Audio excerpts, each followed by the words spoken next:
I am having a bad day today. I started the car this morning. It was running really rough. Got it on the freeway and it started smoothing out.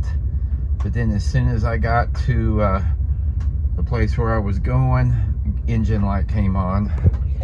And the results of the engine light are not good.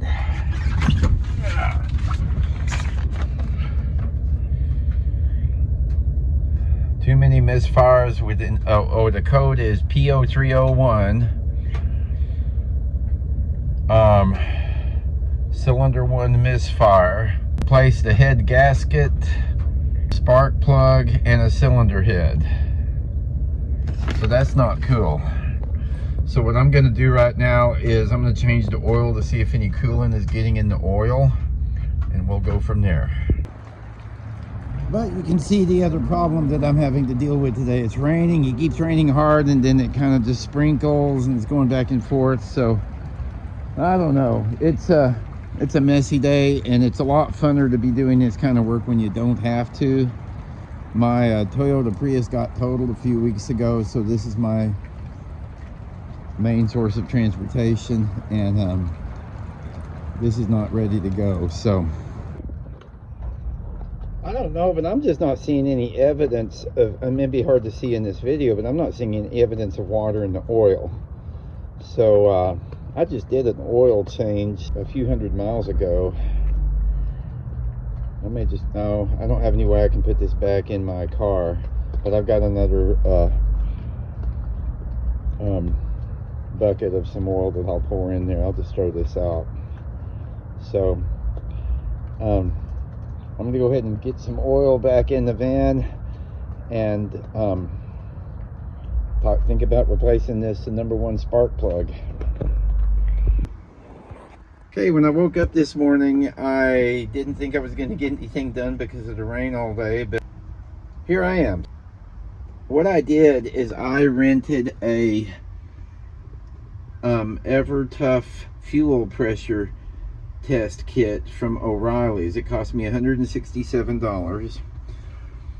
And so I'll show you what I had to do.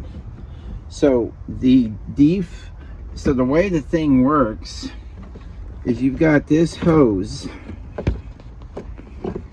and it connects to the fuel pressure tester nozzle thing, and there's a cap on it. You got to take it off, and in this particular kit the connection that came with it already fit fine, but they have all these adapters that if it doesn't fit your car, then you can use that.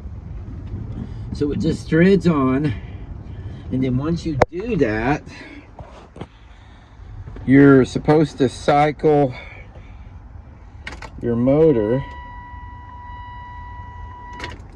until it falls in within specifications. And what you're doing, I'm clicking the key on and off until it gets up to pressure.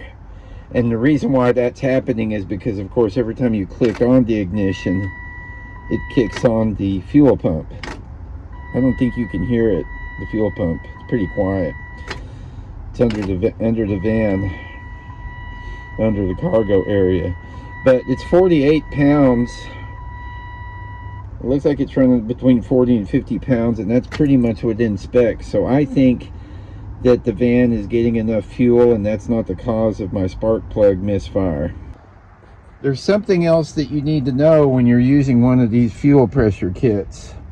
In order to release the pressure, you've got to push this button and connect this hose that the kit provides, and having it go into an approved container. And you can see this is one of those sucky new kind of containers that don't ever work very good. But anyway, that's what it is. So I'm pushing this button, and you can see fuel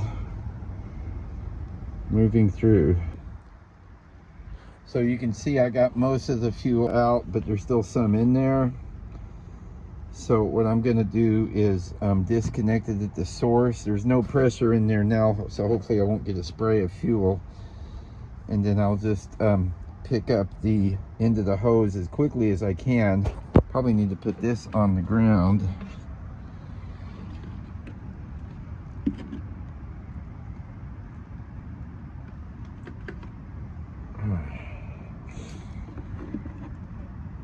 and then I'll drain it that way. Hopefully that will work. So the engine code is off right now. I unplugged the battery, so I'm taking it for a little road test. I'm gonna be gotta make a stop and get some clothes for tomorrow, and also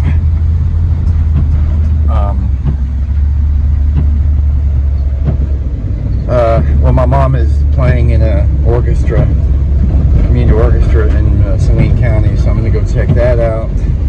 I'll have to get on the freeway for that. So if the engine light comes back on, I will let you know. The engine's light has been staying off. I drove the van out to Bryant, Arkansas last night, 30-minute drive, came back, no light. I drove it to church today, and I drove it over to Costco, no light. So I think we're good on the service engine light and the P0301 code. As far as the Plymouth goes, I need to find top dead center so that I can confirm where cylinder 1 is on the distributor. Make sure that I've got my spark plug wires set up right after I replace those. And then I need to start finding spark. I've got a new coil on there, starter works, and I'm waiting for a headlight switch. And I ordered the oil filter because AutoZone's oil filter does not fit my car.